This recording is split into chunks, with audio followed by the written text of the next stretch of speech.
Assalamualaikum warahmatullahi wabarakatuh. Alhamdulillah wa sallallahu rasulahu billahi haqq itu harus ditutupi bahwa bila syahidah syahadu la ilaha illallah anna muhammadar rasulullah alaihi wasallam. Allahumma sholli wa sallim babna wa muhammadu. Jamaah masih salim sini Khadijah rahmatullah. Tentang ini kita masih meneruskan kajian rutin Rabu petang dan topiknya silih berganti. Kita sudah memasuki tahun ke-6 ya. Pesertanya, anggotanya istiqomah ya, ajak gitu ya, tambah 2, 3, 4 baru. Semoga juga bisa kerasan ya. Intinya memang mencari ilmu itu ilmu akhirat itu dibutuhkan ya. Ilmu akhirat itu dibutuhkan justru karena dua cabang ilmu, ilmu dunia dan ilmu akhirat.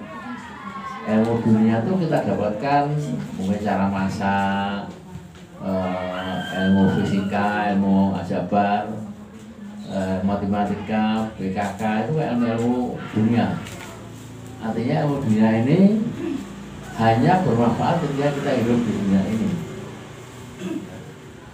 Hanya bermanfaat kita hidup di dunia. Tapi kalau ilmu yang kita pelajari selama sudah berjalan 6 tahun ini adalah ilmu yang akan menjemput kita ketika kita sedang sakit, menemani kita sakit, kita susah akan ditemani, akan dicarikan jalan keluar. Dan itulah namanya syafaat. Ilmu itu akan memberikan syafaat pada kita baik ketika hidup di dunia ini dan ketika nanti di yaumul kiamat ya. Jadi ibu-ibu gak usah khawatir, memang kita butuh ilmu ya. Ilmu yang kita cari ini kan seumur hidup kita saja. Berapa lama sih? Mungkin 80 tahun kalau yang diberi Allah umur 80 tahun, atau dari 100 tahun kalau Allah berikan usia sampai 100 tahun ya, itu jarang, paling 75, 76, 77 ya.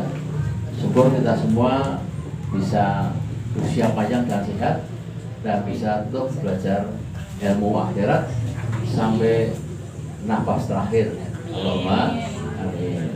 Karena hanya ilmu yang bisa mengantarkan kita ke surga Allah, tidak ada yang lain ya. Itu maka jangan bosan-bosan, jangan intinya kita belajar ilmu untuk belajar menuntut ilmu untuk belajar menuju alam akhirat yang kekal abadinya. Itu kira-kira. Hari ini apa Bu Etia? Hadis apa ya? Hadis. Baik, saya akan tulis satu hadis.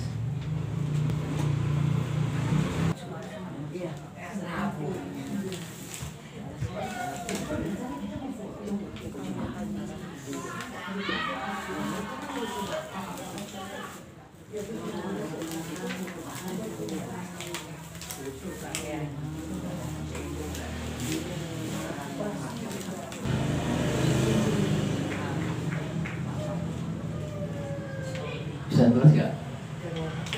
Yang bahasa ini? Masih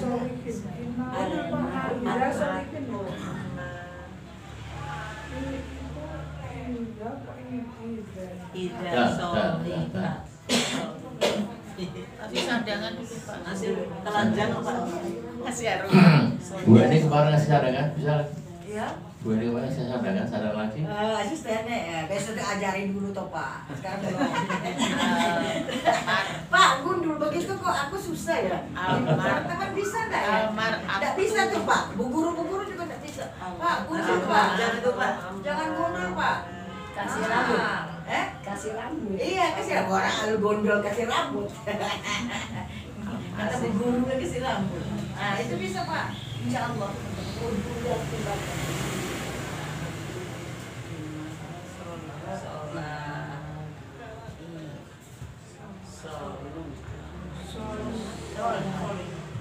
Solihat apa sholat Pak? Sendiri di belakang. Solahat. Atas kiri Pak.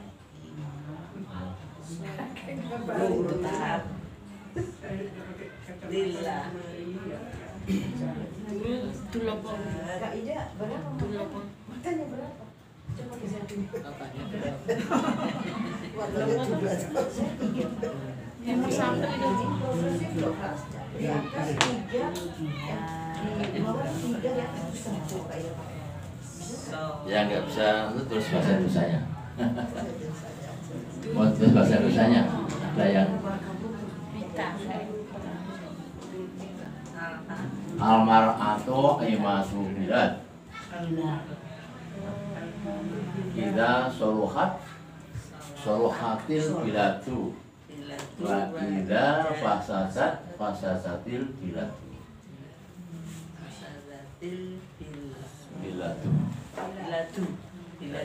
ya. Kira-kira apa tadi? Ini tentang ibu semua ya, tentang ibu semuanya.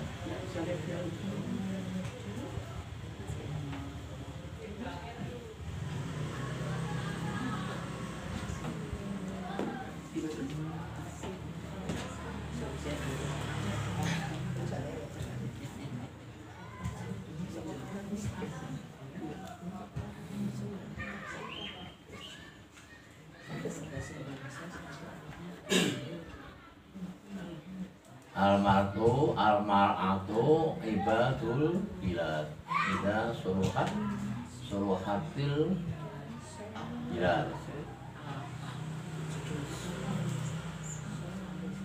wa idza fasadatul bilad.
Sudah ya.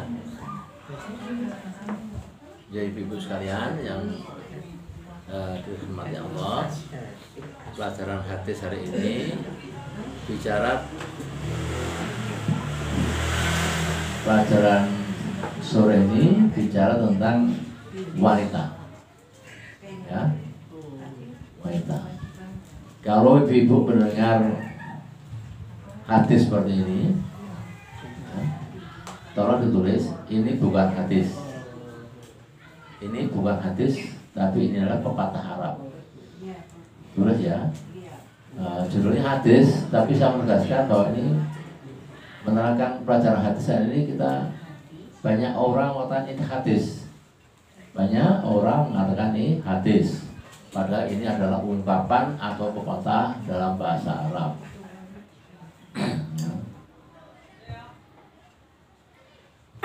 Ungkapan bahasa Arab atau pepatah Arab. Maknanya apa? Almarah itu apa? Ibu, almarah itu apa? Perempuan. Ayyumatu bilad. Ya, betul. Tiang. Aku. Tiang agama apa? Apa? Tiang. Bilad apa bilad? Bilad apa? Negara. Itu ibu tahu. Ya, wanita adalah tiang negara. Idza suluhatil bilad. Apa itu? Coba. Lawannya fasadat. Suluhat itu baik, fasadat itu buruk. Jadi jika wanitanya di negara itu baik, maka negara akan baik. Namun kalau wanitanya buruk, fasadat, maka negara juga akan buruk. Wanita itu penting sekali, ya.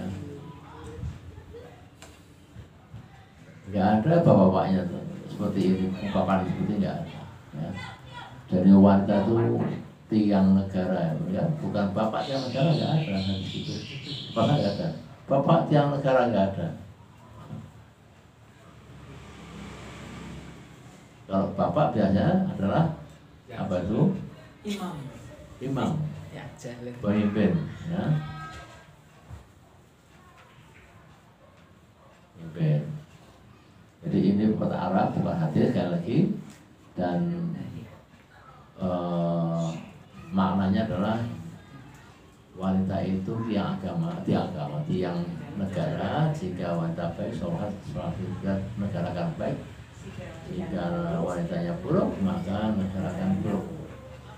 Ada yang bisa jelaskan kenapa begitu? Karena kita banyak diskusi terus. Apa itu kira-kira maknanya? Bu Ali apa Bu Ali? Maknanya apa Bu Ali?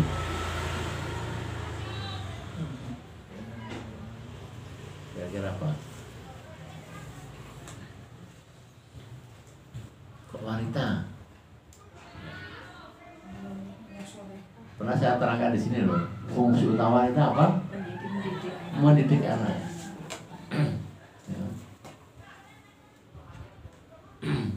Jadi yang disebut dengan madrasatul ula itu adalah itu.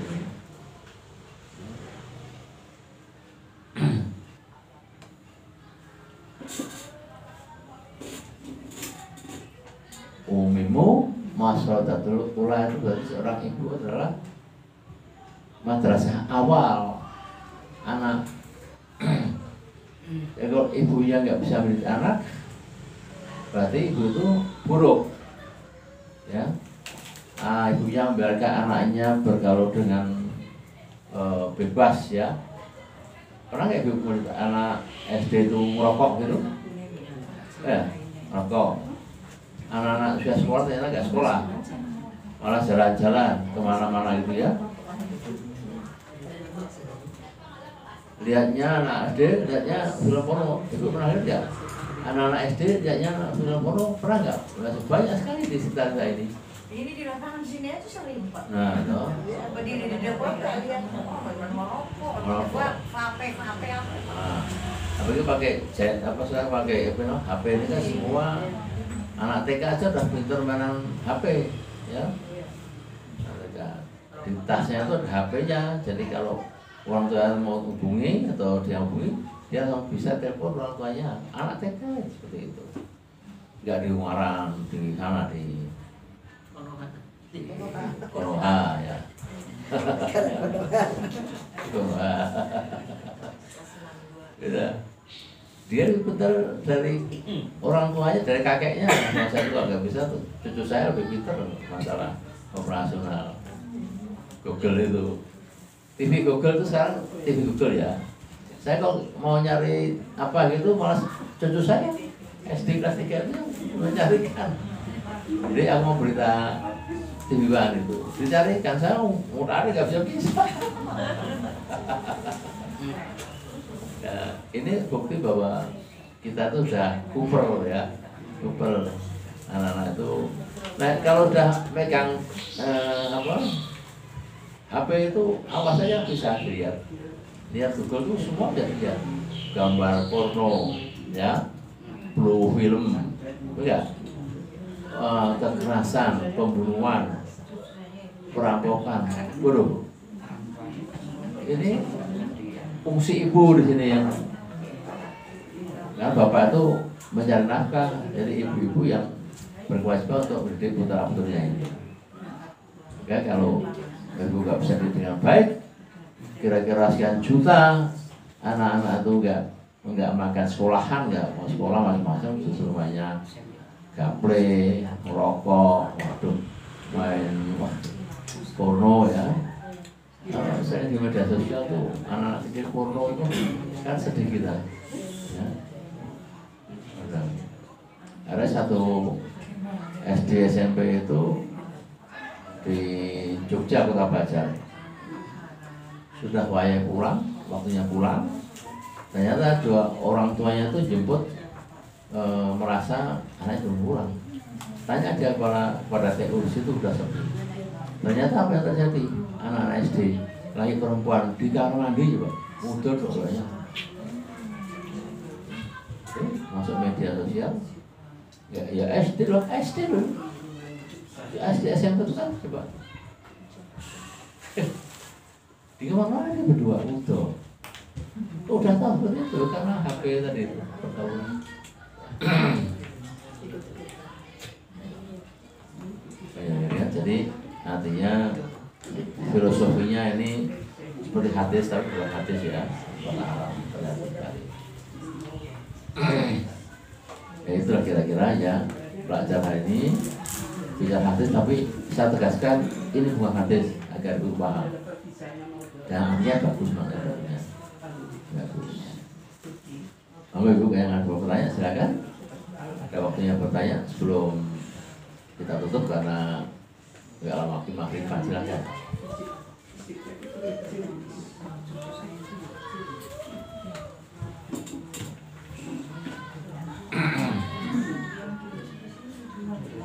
Ya, semangatnya kurang ini ya. Ibu mau tanya bu? Oh nggak ada apa-apa.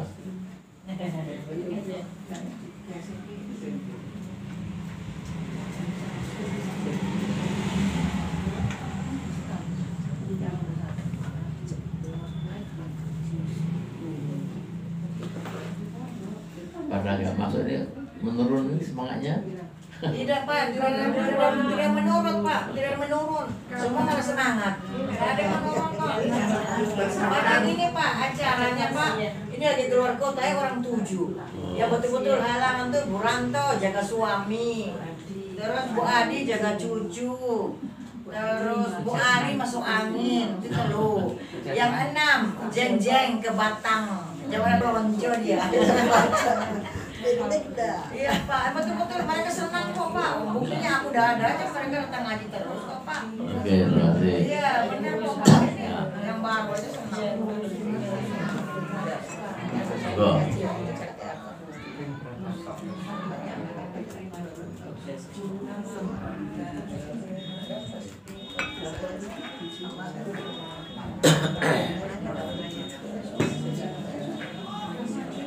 Sudah ibu nggak ada pertanyaan ini?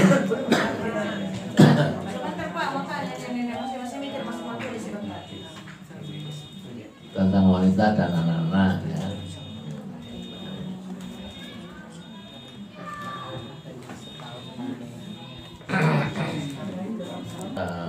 Ada ibu bertanya ketika saya bicara ini, Pak Ustadz, saya bekerja di perbankan jam 6, jam 7 sudah meninggalkan rumah karena di kota besar.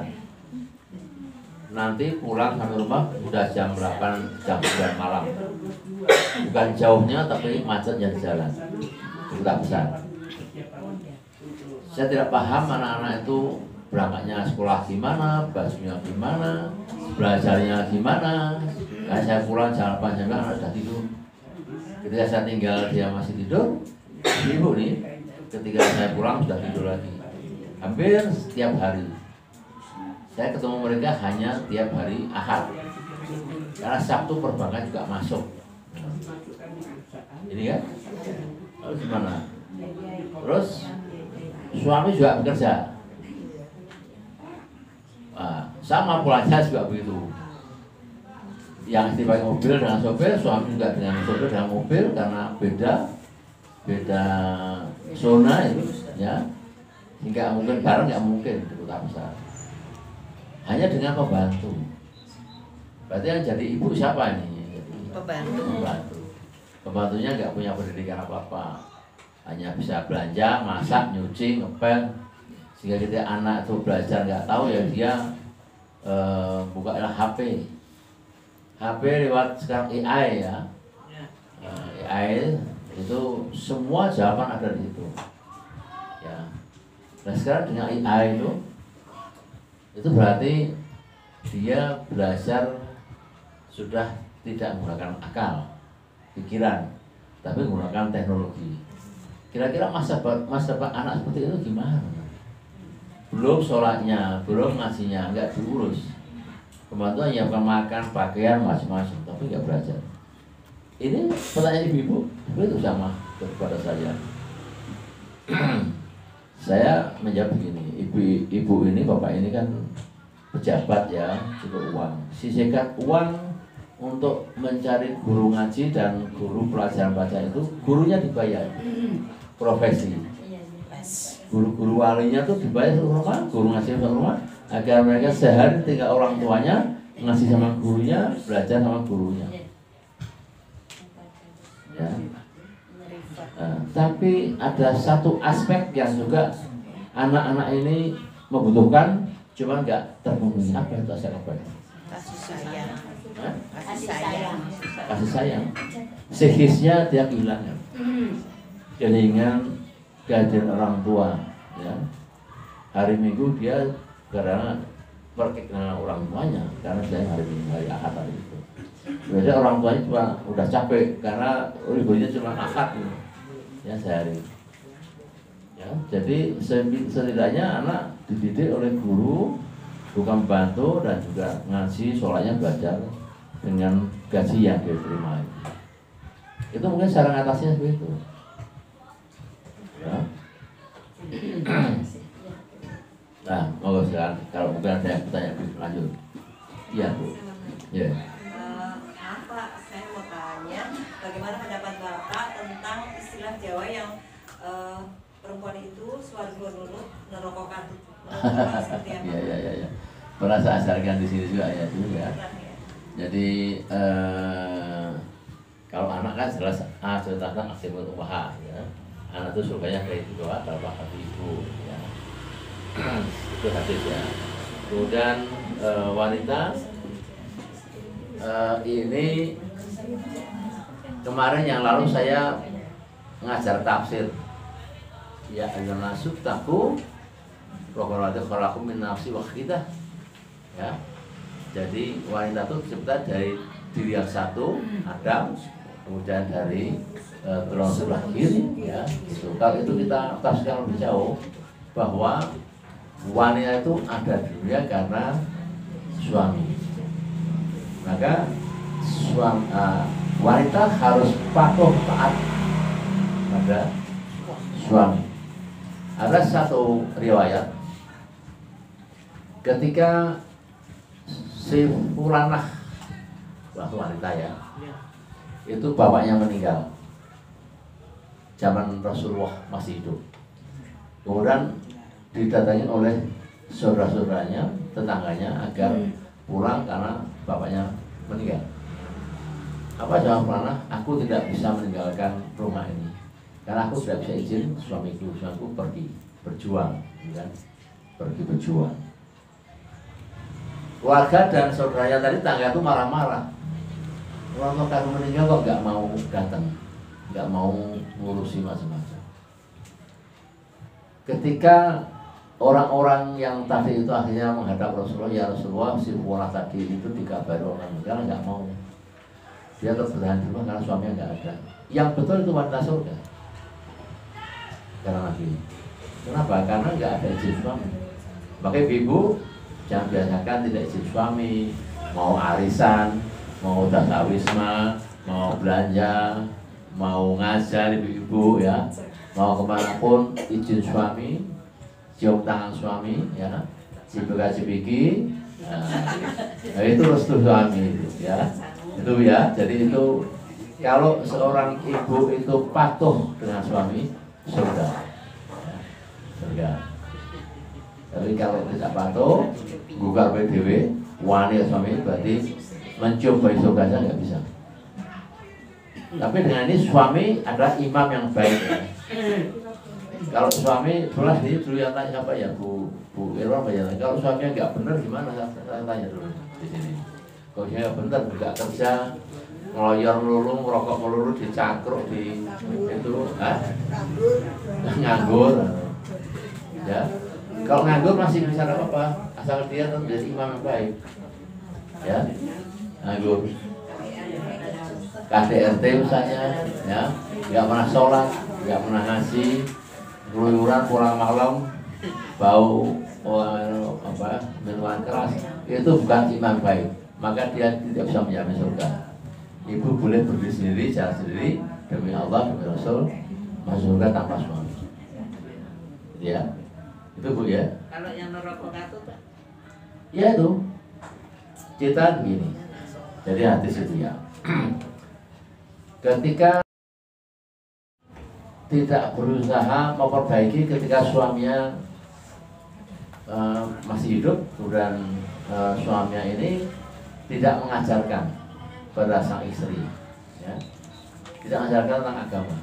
Suami tidak mengajarkan tentang agama, pendidikan agama pada istri, ya. Jika istri ini berbuat baik apapun, amal baik apapun, ya, kan tidak ada ilmu yang diajarkan oleh suaminya, ilmu ngaji, ilmu zakat, infak, sedekah, ilmu silaturahmi, ilmu seperti ini, maka suaminya ini kan nggak pernah mengajarkan, dia masuk apa? Neraka. Istrinya katut. Itu. Kan jangan suaminya nggak ngajarkan ngaji, nggak ngajarkan sholat, masuk kan? belajar sendiri. Kalau belajar sendiri, Mulai lagi belajar sendiri. Jadi nggak ada ilmu akhirat yang diserap dari suaminya. Banyak terjadi itu di kota Rogat, banyak sekali. Suaminya nggak paham agama, ya.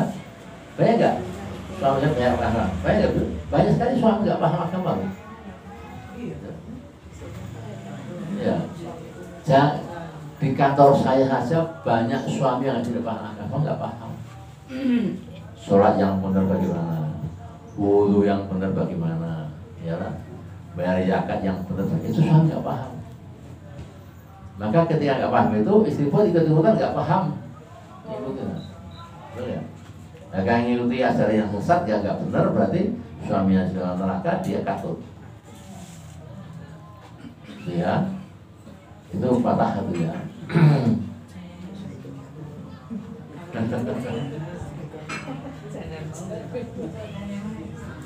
Surga katut itu kalau suaminya itu mengajak dia sholat macam-macam, ya, istrinya itu meskipun uga-uga tapi dia tetap mengikuti itu, ya, mengikuti ajaran asal suami. Maka suami berkewajiban untuk mengajak dia ke surga. Nah, itu surga patuh pada suami. Itu ya. Ada suami yang juga masuk neraka katut karena istri. Ya. Kenapa? Karena tidak ngajarkan tadi itu. Ada banyak siapa yang sama. Ada cuma marah-marah pada istri. Pelit banget sama istrinya. Dia ngasih uang nafkah. Ya di sini tapi ya, di sini semua suaminya baik ya. Istrinya mau apa nggak terusin gitu. Ya. Ya. Akhirnya kita sendiri wira swasta, sholat, rajin, jamaah rajin, masih rajin. Ya, gitu kan. Sekali lagi, jadi pendidikan agama itu harus datang dari suami, pemimpin ya. Ar-rijalu qawwamun 'alan nisa. Ya, jadi laki-laki adalah pemimpin dari sekaya wanita. Ya. Cukup, ada lagi? Ibu ya. jadi kalau dengan suami istri yang beda agama, Nah, itu lagi. Nanti baca di surat An-Nur ya. Surat An-Nur itu jelas sekali bahwa itu haram hukumnya. Haram hukumnya. Suaminya Islam, istrinya Kristen atau istrinya Islam, itu haram. Ya, haram. Jadi pasangan yang tidak, maka banyak orang yang akhirnya cerai di tengah jalan karena setelah tahu ilmu Quran. Contohnya misalnya artis Jamal Mirdad. Ya, Jamal Mirdad juga. Karena istrinya nggak mau ke dia, ya udah cerai. Tapi udah puluhan tahun toh Pak. Udah puluhan tahun. Iya. Makanya statusnya kan berzina. Ya, ya. Jadi statusnya ini ketika dia dewasa dia menentukan sendiri. Udah agak balik, udah mukalaf. Maka dia menentukan, aku ikut agama apa Islam. Itu dicatat sebagai amal. Nikahnya juga nggak sah ya Pak? Oh iya, karena nikah beda agama itu kan undang-undang perempuan nggak boleh, ya, yang baru. Jadi buat pertanyaan apa? Kalau tadinya Islam, Kristen, terus pertengahan hidup katanya. Terus ikut Islam gimana Pak? Jadi dalam perjalanannya, Kristen, laki-laki Islam, terus perempuannya Kristen, terus pertengahan hidup itu istrinya Islam. ya, berarti mualaf ya. Terus yang dari belum masuk Islam itu dosanya berapa?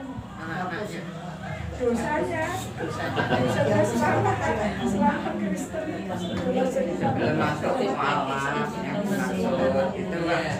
dosanya gimana? Ya coba. Bismillahirrahmanirrahim. Ya ayyuhallazina amanu tubu ila tawbatan nasuha. Ngasarobukum yukafir ankum. Apa itu? Hai orang beriman, ya, bertobatlah dengan tobatan nasuha. Tadi harus dilakukan dengan tobatan nasuha. Sadar bahwa agamaku salah, aku ikut Islam. Ya, yukafir ankum artinya ditutup seluruh dosa-dosa yang lalu. Kalau udah tobat itu. Ya. Buat Itu tadi yang suaminya tidak mengajarkan istrinya, tapi istrinya itu berusaha belajar sendiri Ya. agama. Nah ini istri apa juga nanti masuk neraka? Oh enggak, kalau dia belajar mandiri, baca buku-buku, kemudian mungkin ikut ngasih seperti ini, itu dia akan menjadi ahli surga. Berarti suaminya neraka, istrinya. Oh iya, biasa. Bahkan anak kita pun bisa di neraka kita, karena di situ nggak ada tolong-tolong lagi. Amalmu amalku, amalku amalmu gitu aja nggak bisa. Jadi suami tidak bisa ikut istri. Nggak bisa karena orang beribadah pun ibda binafsih ya. Ibadah dihitung nafsi kita masing-masing. Maka dalam Quran dikatakan lana amalna walakum hukum. Amalku amalku, amalmu amalmu. Juga maka mau masih sehat, masih bisa ngasih seperti ini, cari ilmu, ayo kita samanya keluarga kita diajak ngasih sama-sama. Gitu ya. Ada lagi cukup? Sudah ada maghrib. Mari kita tutup dengan doa kafaratul majlis. Subhanallah wa bihamdika, asyhadu an la ilaha illa anta, astaghfiruka wa atubu ilaik. Assalamualaikum warahmatullahi wabarakatuh.